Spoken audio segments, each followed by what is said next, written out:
అందరికీ నమస్కారం. నేను వెంకటరామరెడ్డి, మాజీ ప్రెసిడెంట్, ఆంధ్రప్రదేశ్ సెక్రటేరియట్ అసోసియేషన్. నిన్న మాజీ ముఖ్యమంత్రి వైఎస్ జగన్మోహన్ రెడ్డి గారు ఇటీవల జరిగిన డిఎస్సిలో జరిగిన అవకతవకల గురించి, అందులో జరిగిన స్కామ్ గురించి ప్రభుత్వాన్ని ప్రశ్నించడం జరిగింది. అయితే ప్రభుత్వంలోని వారు ఆయన అడిగిన ప్రశ్నకు సమాధానం చెప్పకుండా, ముఖ్యంగా హోంమంత్రి అనిత గారు ఆయన అడిగిన ప్రశ్నలకు సమాధానం చెప్పకుండా ఉద్యోగుల మీద, అంటే గత ప్రభుత్వంలో టీచర్లను వైన్ షాపుల దగ్గర కాపలా పెట్టిందని చెప్పి అబద్ధాలు చెప్పడం మనం చూసినాం. నేను ఆమెను అడుగుతున్నా, అనిత గారిని, అమ్మ అనిత గారు, మేడం గారు, ఎన్ని సంవత్సరాలు ఇట్లా అబద్ధాలతో, అడ్డగోలు మాటలతో ఉద్యోగులను, ప్రజలను మోసం చేస్తారు? మీరు టీచర్లను వైన్ షాపుల దగ్గర కాపలా పెట్టారంటున్నారు కదా, ప్రభుత్వం కాపలా పెడుతున్నట్టు ఇచ్చిన ఆర్డర్ ఒకటని చూపించగలుగుతారా? గత ప్రభుత్వంలో ఎక్కడైనా కూడా టీచర్లు వైన్ షాపుల దగ్గర కాపలా ఉండని ప్రభుత్వం ఇచ్చింది ఆర్డర్ ఉంటే చూపించగలుగుతారా మీరు? అలాంటి లేనప్పుడు ఎందుకు అబద్ధాలు, ఎంతకాలం చెప్తారు అబద్ధాలు? అంటే జీవితాంతం అబద్ధాలతోనే మీరు బతుకుతారా? ఎంప్లాయీస్ని అబద్ధాలతోనే మోసం చేస్తారా? ఇప్పుడు ఏం జరుగుతుంది? ఇప్పుడు నేను ఆర్డర్తో సహా చూపిస్తాను. ఈ ప్రభుత్వంలో ఇప్పుడు ఏం జరుగుతుందో మీరే చూడండి. ఈ ఆర్డర్స్ ఇవన్నీ ప్రభుత్వం ఉద్యోగులను మరుగుదొడ్ల దగ్గర కాపలా పెట్టిన ఆర్డర్స్. ఇందులో ఉద్యోగులు మరుగుదొడ్ల దగ్గర, టాయిలెట్ల దగ్గర కాపలా ఉండని చెప్పి ప్రభుత్వం ఇచ్చిన ఆర్డర్స్, పార్కింగ్ల దగ్గర కాపలా ఉండండి అని చెప్పి ప్రభుత్వం ఇచ్చిన ఆర్డర్స్, పెట్రోల్ బంకుల దగ్గర ఉద్యోగులను డ్యూటీలు వేసిన ఆర్డర్స్ ఇవన్నీ.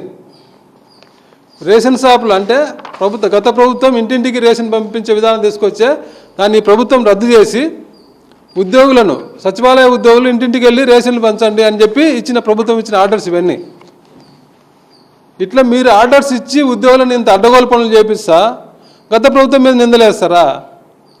అసలు ఈ ప్రభుత్వంలో ఉద్యోగులు ఎంత అవమానకరంగా, ఎంత ఇబ్బందికర పరిస్థితులు ఎదుర్కొంటున్నారు?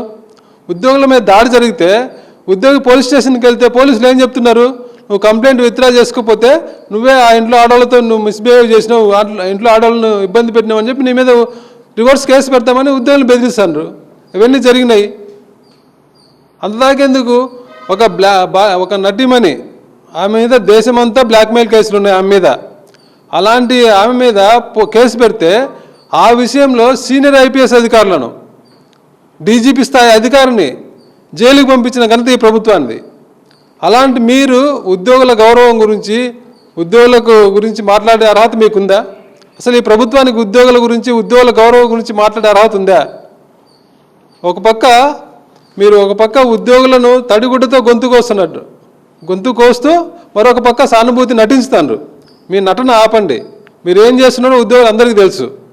ఈ ప్రభుత్వం వచ్చిన తర్వాత 100 మందికి పైగా ఉద్యోగులు ఆత్మహత్య చేసుకోవడమో, మీ టార్చర్ భరించలేక ఆత్మహత్య చేసుకోవడమో, హార్ట్ స్ట్రోక్తో చనిపోవడమో, గుండెపోటుతో చనిపోవడమో, బ్రెయిన్ స్ట్రోక్తో చనిపోవడమో జరిగింది. 100కు పైగా లిస్ట్ ఉంది. ఇంత ఇబ్బందికరంగా మీరు ఉద్యోగులను పెడుతూ మీరు ఉద్యోగుల గురించి మాట్లాడుతున్నారు. అసలు మీకు ఉద్యోగుల గురించి మాట్లాడే అర్హత లేదు. మీరు వచ్చిన తర్వాత ఈ 2 సంవత్సరాల కాలంలో ఉద్యోగులకు ఏదైనా ఒక చిన్న మంచి పని చేసినామని చెప్పండి. మీరు ఉద్యోగులకు చాలా హామీలు ఇచ్చిన ఎన్నికల సమయంలో, ఎన్నికల మేనిఫెస్టోలో ఉద్యోగులు చెప్పిన ఒక్క హామీని అమలు చేశారా? గత ప్రభుత్వంలో ఇచ్చిన హామీలను, మీరు ఇచ్చిన హామీలను బేరీజ్ వేసుకోండి. ఎవరు ఉద్యోగులకు మంచి చేసినో తెలుస్తుంది. ఒక డిఏ లేదు ఉద్యోగులకు, ఒక ఐఆర్ లేదు, ఒక పిఆర్సీ లేదు, ప్రమోషన్లు లేవు. గత ప్రభుత్వం మొదలుపెట్టిన కాంట్రాక్ట్ ఎంప్లాయీస్ రెగ్యులర్ చేయడానికి కూడా మీరు మనసు రావడం లేదు.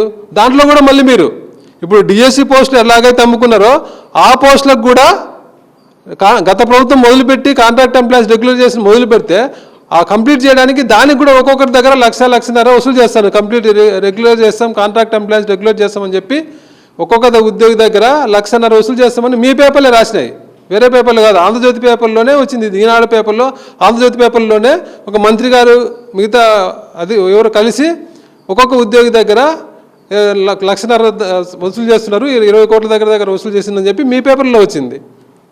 ఇట్లా కాంట్రాక్ట్ ఎంప్లాయీస్ రెగ్యులర్ చేయరు, సచివాలయ ఉద్యోగులకు ఇంక్రిమెంట్లు ఇవ్వరు, ప్రమోషన్లు ఇవ్వరు, అవుట్సోర్సింగ్ ఉద్యోగులకు ప్రభుత్వ పథకాలు ఇస్తామన్నారు. వాళ్ళకు ప్రభుత్వ పథకాలు లేవు, జీతం పెంపుదల లేదు. గత ప్రభుత్వం వాళ్ళకు భద్రత కల్పించడానికి తెచ్చిన ఆప్కాసును కూడా వదిలిపెట్టి ఆప్కాసును తీసేసి మళ్ళీ వాళ్ళని ప్రైవేట్ ఏజెన్సీల చేతిలో పెట్టినరు. ఈ రకంగా ఏం చేసిన మీరు ఉద్యోగులకు? ఈ 2 సంవత్సరాల్లో ఉద్యోగులకు ఈ మంచి పని చేసినామని మీరు గుండె మీద చేసుకొని చెప్పండి. గత ప్రభుత్వాన్ని విమర్శించడం పక్కన పెట్టండి. గత 5 ఏళ్ళు మీరు ఇట్లా ఉద్యోగులు రెచ్చగొట్టి మీ ఎల్లో మీడియా అంతా గత ప్రభుత్వం విషయం చిమ్మారు కదా. ఇప్పుడు మీరు అధికారంలోకి వచ్చిండ్రు, మీరు ఏం చేస్తున్నారు ఉద్యోగులకు? మీరు ఉద్యోగులు చేసిన మంచి ఏదో చెప్పండి. 2 సంవత్సరాల నుంచి మీరు మీరు చెప్పుకోవడానికి ఏమీ లేదు. ఉద్యోగులను మోసం చేయడం తప్ప, ఉద్యోగులను ముంచిండు తప్ప మీరు ఉద్యోగులు ఒక్క మంచి పని చేయలే. ఎవరన్నా అడిగితే నాలాంటి వాడిని అడుగుతారని చెప్పి నన్ను ఉద్యోగుల నుంచి డిస్మిస్ చేసిండు. ఇలా అడ్డగోలు పనులను మీరు చేస్తా గత ప్రభుత్వం మీద మీరు నిన్న ముఖ్యమంత్రి గారికి, మాజీ ముఖ్యమంత్రి గారు అడిగింది ఏంటి, డిఎస్సి మీద అవకతవకలు జరిగినాయని అడిగారు.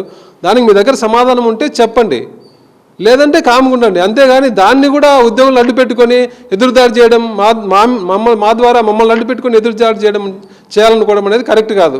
ఆయన అడిగింది ఏంటి, డిఎస్సీలో అవకతవకలు జరిగినాయని. జరగలేదా? స్పష్టంగా ఎవరు మీరందరూ ఆధారాలు ఉంటే చూపించండి, ఆధారాలు ఉంటే చూపించండి. పేర్లతో సహా ఎవరెవరికి అన్యాయం జరిగిన సహా పేపర్లో వస్తుంది. అంత క్లియర్గా అడుగుతుంటే మళ్ళీ ఆధారం అంటే ఏం ఆధారం కావాలి? ఇంకా స్పష్టంగా మెరిట్ లిస్ట్ మార్చారనేది చెప్పి అడుగుతున్న ఆరోపణ. మార్చలేదా?